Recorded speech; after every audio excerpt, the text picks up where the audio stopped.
الحمد لله رب العالمين والعاقبة للمتقين والصلاة والسلام على سيد المرسلين أما بعد قال النبي صلى الله عليه وسلم إن الله قد آتى كل ذي حق حقه فلا وصية لوارث او كما قال علیہ الصلاۃ والسلام۔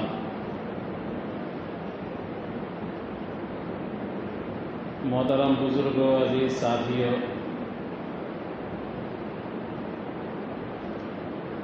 ہر جگہ کے کچھ اصول و آداب ہوتے ہیں۔ ان اصول اور آداب کی رعایت کرنے کی وجہ سے اس جگہ کی عظمت دلوں کے اندر بیٹھتی ہے، اور اگر وہ مقدس جگہ ہے تو ان اصول اور آداب کی رعایت کرنے کی وجہ سے اللہ تبارک و تعالی ثواب بھی عنایت فرماتے ہیں۔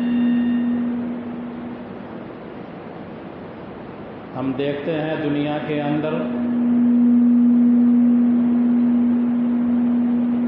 کہ ہر اچھی جگہوں پر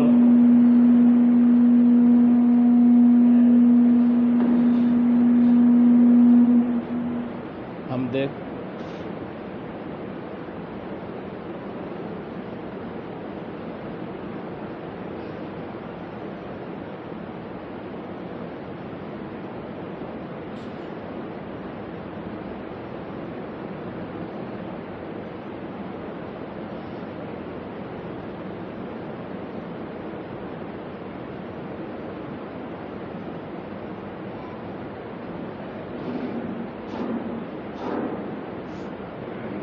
میں کہہ رہا تھا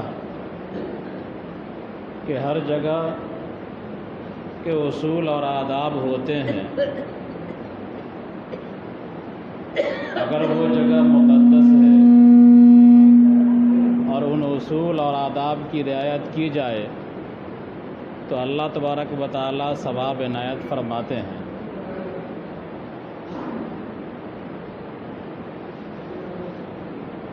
دنیا کے اندر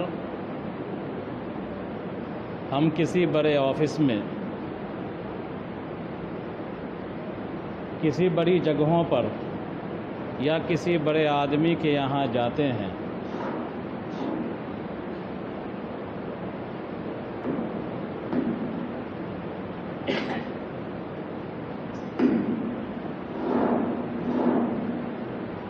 دنیا کے اندر ہم کسی آفس میں یا کسی بڑی جگہوں پر جاتے ہیں تو جانے سے پہلے اس جگہ کے آداب معلوم کر لیتے ہیں کہ وہاں چپل کیسے اتارنا ہے، اندر داخل کیسے ہونا ہے، کہاں پر بیٹھنا ہے، بیٹھنے کی جگہ کون سی ہے، کھڑے ہونے کی جگہ کون سی ہے، کس انداز میں بات کرنا ہے، یہ سب ہم پتہ کرتے ہیں۔ اس کے بعد ہم جاتے ہیں آفس میں۔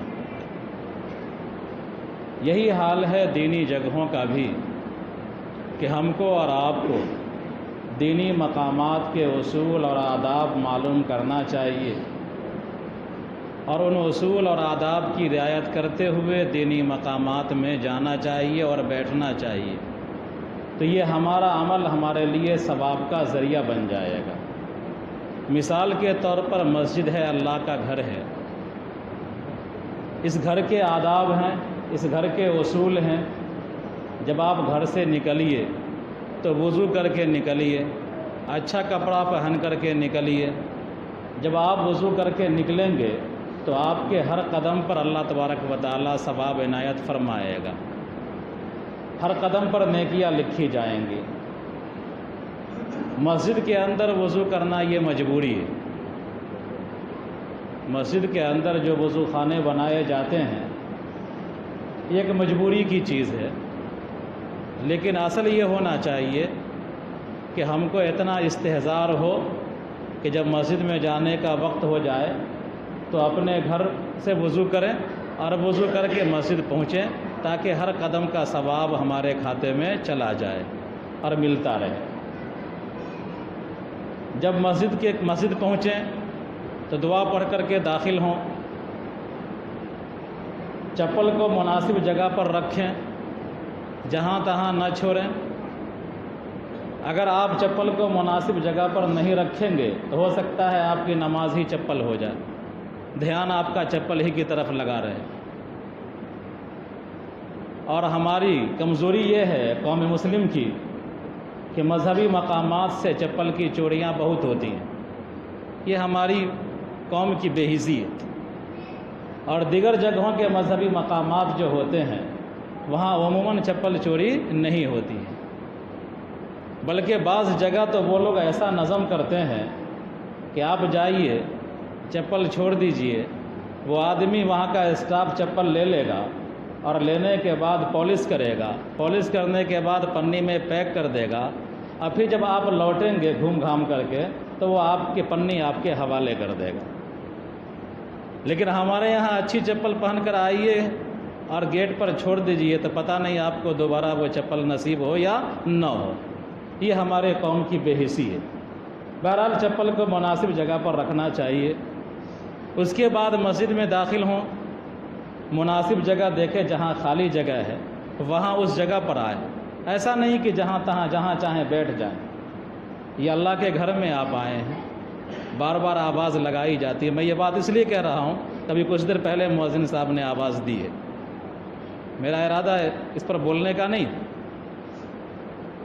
بہرحال تو جو جگہ ہے خالی، جہاں جس صف میں جگہ خالی ہے وہاں جائیں، وہاں بیٹھیں، آگے سے بیٹھنا شروع کر دیں تاکہ بعد میں آنے والے کو کوئی دقت نہ ہو، اور بعد میں آنے والا بھی جب آوے تو جگہ کو پھلانگ کر کے لوگوں کے گردنوں کو رونتا ہوا آگے نہ بڑھے، بلکہ جہاں خالی جگہ ہے وہاں پر بیٹھ جائے۔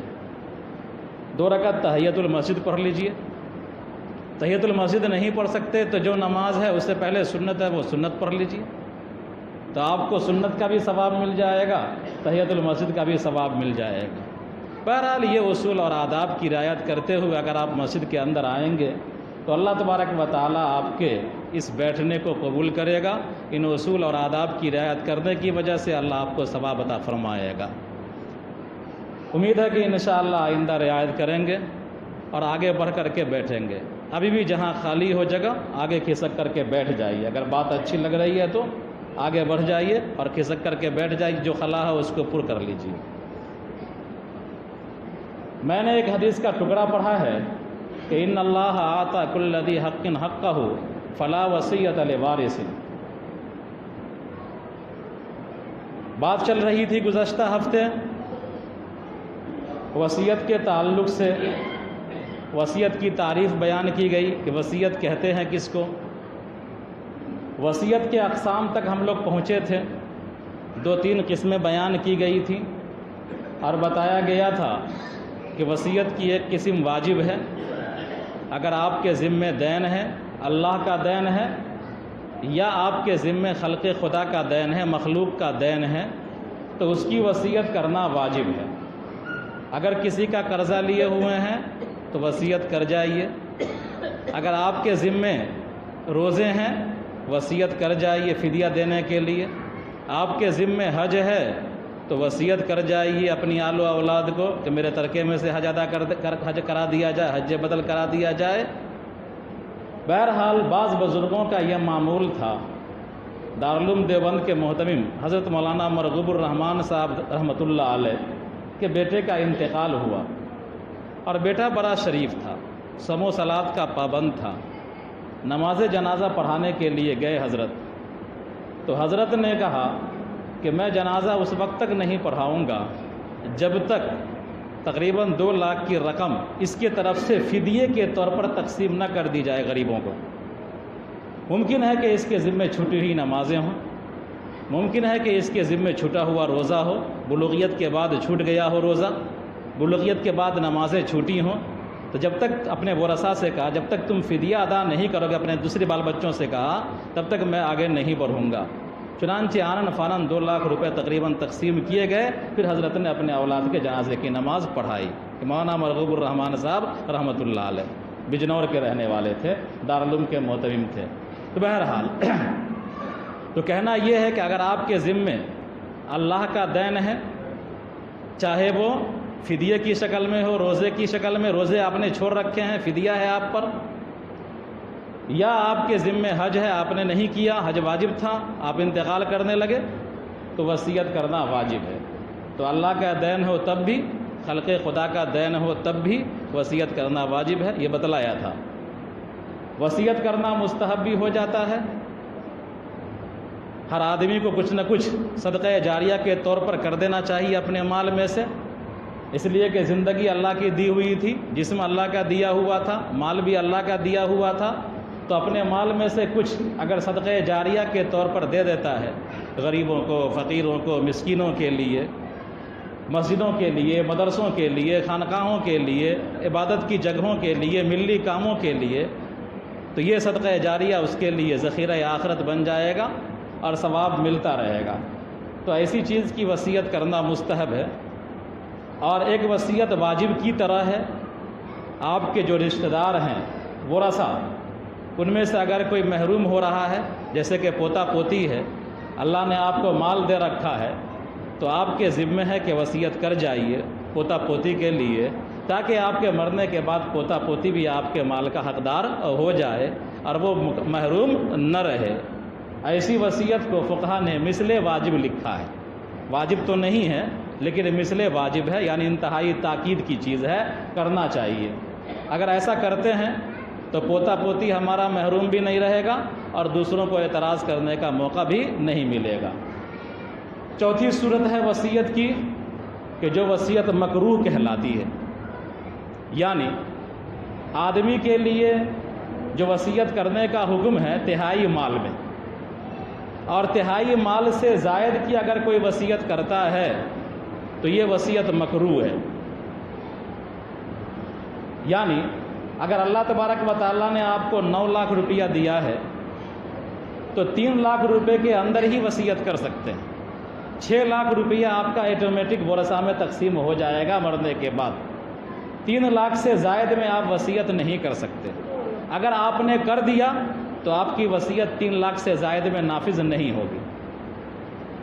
حضرت سعد بن ابی وقاص رضی اللہ تعالی عنہ بڑے صحابی ہیں، اور یہی وہ صحابی ہیں جن کے بارے میں علامہ اقبال نے کہا، دشت تو دشت ہے دریا بھی نہ چھوڑے، ہم نے بحر ظلمات میں دوڑا دیے گھوڑے، ہم نے پورا ایران انہوں نے فتح کیا، قادسیہ کی جنگ انہوں نے لڑی اور دریائے دجلہ میں گھوڑے دوڑا دیے تھے۔ یہی سعد بن ابی وقاص رضی اللہ تعالی عنہ ہیں۔ مکہ میں تھے، فتح موقع کے موقع پر یا حجۃ الوداع کے موقع پر یہ بیمار ہو گئے تھے، اور انتہائی بیمار تھے، یعنی بچنے کی امید نہیں تھی۔ نبی کریم صلی اللہ علیہ وسلم حضرت سعد بن ابی وقاص رضی اللہ تعالی عنہ کی عیادت کے لیے تشریف لے گئے۔ حضرت سعد کے لیے دعائیہ کلمات کہے آپ صلی اللہ علیہ وسلم نے۔ حضرت سعد نے پوچھا، یا رسول اللہ صلی اللہ علیہ وسلم، میں اپنے پورے مال کی وصیت کر دوں؟ جو مال میرے پاس ہے میں پورے مال کی وصیت کر دوں؟ رسول اللہ صلی اللہ علیہ وسلم نے فرمایا نہیں۔ کہا آدھے مال کی وصیت کر دوں؟ تو کہا کہ نہیں۔ کہا تہائی مال کی وصیت کر دوں؟ تو رسول اللہ صلی اللہ علیہ وسلم نے ارشاد فرمایا کہ ہاں تہائی مال کی کر سکتے ہو، والثلث کثیر، اور تہائی مال بھی بہت ہے۔ اس حدیث سے پتہ چلتا ہے کہ انسان اپنے ترکے میں، اپنے مال میں، جو مال اس نے کمایا ہے اس مال میں تہائی تک ہی وصیت کر سکتا ہے، تہائی کے زائد کی وصیت نہیں کر سکتا ہے۔ بہرحال حضرت سعد رضی اللہ تعالی عنہ نے تہائی مال کی وصیت کی، جو آپ صلی اللہ علیہ وسلم نے تقسیم فرما دی، اور آپ نے دعا بھی دیا تھا۔ اس کے بعد 50 سال حضرت سعد رضی اللہ تعالی عنہ زندہ رہے، اور اسی 50 سال میں پورے ایران کو فتح کر لیا حضرت سعد بن ابی وقاص رضی اللہ تعالی عنہ نے۔ تو الغرض اس حدیث سے بتلانا یہ ہے کہ انسان اپنے مال کے تہائی حصے ہی میں وصیت کر سکتا ہے۔ اگر تہائی سے زائد میں وصیت کرتا ہے تو اس کی وصیت مکروہ ہوگی، نافذ نہیں ہوگی۔ وصیت کی ایک قسم اور ہے وہ یہ ہے کہ اپنے ورثاء کے لیے وصیت کرنا. اپنے وارث اپنا کام کر لیجئے مؤذن صاحب. ورثاء کے لیے وصیت کرنا یعنی اگر اللہ تبارک و تعالیٰ نے آپ کو 4-5 اولاد دی ہے، آپ یہ سوچ رہے ہیں کہ میرے مرنے کے بعد 5 بیٹا برابر تقسیم کر لے گا ہماری پراپرٹی کو، ہماری جائیداد کو. ایک بیٹا ہماری بڑی خدمت کیا ہے، لہذا ہم اس کے نام وصیت کر دیتے ہیں کہ اپنے مال میں سے ہم نے اس کو اتنا بیگھا یا اتنا کٹھا زمین دیا، مرنے کے بعد یہ لے لے گا. اگر آپ ایسا کرتے ہیں یعنی وارثوں کے لیے وصیت کرتے ہیں اپنی آل و اولاد میں سے جن کا ترکہ آپ کے مال میں سے ملنا ہے، ان میں سے کسی کے لیے اگر آپ وصیت کرتے ہیں تو گویا کہ دوسرے ورثاء کو نقصان پہنچانا چاہتے ہیں، اور یہ عدل کے خلاف ہے. تو آپ کی وصیت لڑکے کے لیے یا ایسے فرد کے لیے جس کا ترکہ آپ کے مال میں سے ہے اور وہ حصے دار ہے، مرنے کے بعد اس کو ملے گا. اگر آپ زندگی میں اس کے لیے کچھ وصیت کر جاتے ہیں تو آپ کی وصیت رانگ نمبر ہوگی، غلط ہوگی، آپ کی وصیت نافذ نہیں ہوگی. اس لیے کہ حجۃ الوداع کے موقع پر جناب نبی کریم صلی اللہ علیہ وسلم نے ارشاد فرما دیا تھا، ان اللہ قد آتا کل ذی حق حقہ فلا وصیۃ لوارث، کہ اللہ تبارک و تعالیٰ نے ہر حقدار کو اس کا حق دے دیا کہ انسان کے مرنے کے بعد بیٹی کو کیا ملے گا، بیٹا کو کیا ملے گا، انسان کے مرنے کے بعد اس کے دیگر رشتہ داروں کو کیا ملے گا، بہنوں کو کیا ملے گا، ماں کو کیا ملے گا، شوہر کو کیا ملے گا، بیوی کو کیا ملے گا. میں نے بتلا دیا تمام اللہ تبارک و تعالیٰ نے ذوی الفروض کی شکل میں یعنی حصے داروں کی شکل میں میراث کی آیات اتار کر اور جناب نبی کریم صلی اللہ علیہ وسلم نے تفصیل بتلا دیا کہ کس کو کتنا حصہ ملے گا.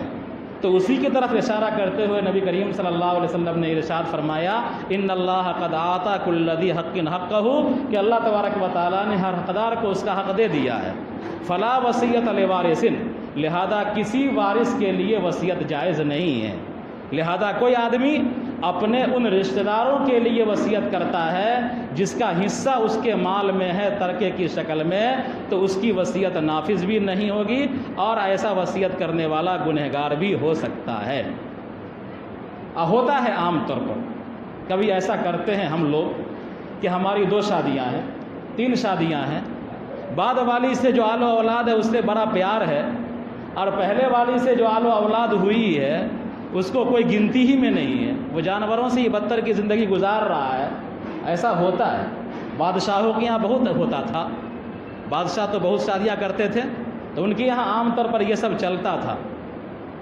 ہمارے یہاں بھی تو پہلے گھر کے بچوں کو ہم لوگ چھوڑ دیتے ہیں اور دوسرے گھر کے جو بچے ہوتے ہیں اس کا پورا خیال کرتے ہیں. ہم کوشش یہ کرتے ہیں کہ ہماری زندگی ہی میں ہمارے پورے مال ہمارے بعد والے بچوں کے نام پر منتقل ہو جائے، پوری پراپرٹی ہمارے بعد والی جو بیویاں ہیں ان سے جو بچے ہیں ان کے نام منتقل ہو جائے. ہم یہ کوشش کرتے ہیں اور پہلے محل سے جو آل و اولاد ہے اس کو محروم کرنے کی ہم کوشش کرتے ہیں. ایسا کوشش کرنے والا جہنمی. نبی کریم صلی اللہ علیہ وسلم نے ارشاد فرمایا، ابو ہریرہ رضی اللہ تعالیٰ عنہ کی حدیث ہے کہ ایک آدمی 60 سال 70 سال تک اللہ کی عبادت کرتا رہتا ہے، اللہ کرتا رہتا ہے، ماتھے پہ سجدے کے نشانات ہوتے ہیں، لیکن مرنے سے پہلے وہ ایسا کام کر جاتا ہے کہ مرنے کے بعد ورثاء کو نقصان پہنچ جائے، اس کے کسی وارث کو نقصان پہنچتا ہے تو ایسا آدمی پر جہنم واجب ہو جاتی ہے. لہذا ہم کو ایسا عمل کرنے سے بچنا چاہیے. اللہ نے آپ کو اولاد دیا ہے، چاہے پہلے گھر سے ہو، چاہے دوسرے گھر سے ہو، چاہے تیسرے گھر سے ہو، چاہے چوتھے گھر سے ہو. آل و اولاد کا پیدا ہونا گویا کے ترکے میں حصے داری ہے، اور اللہ تعالیٰ جس کو حصہ دے دیا آپ محروم کرنے والے کون ہوتے ہیں؟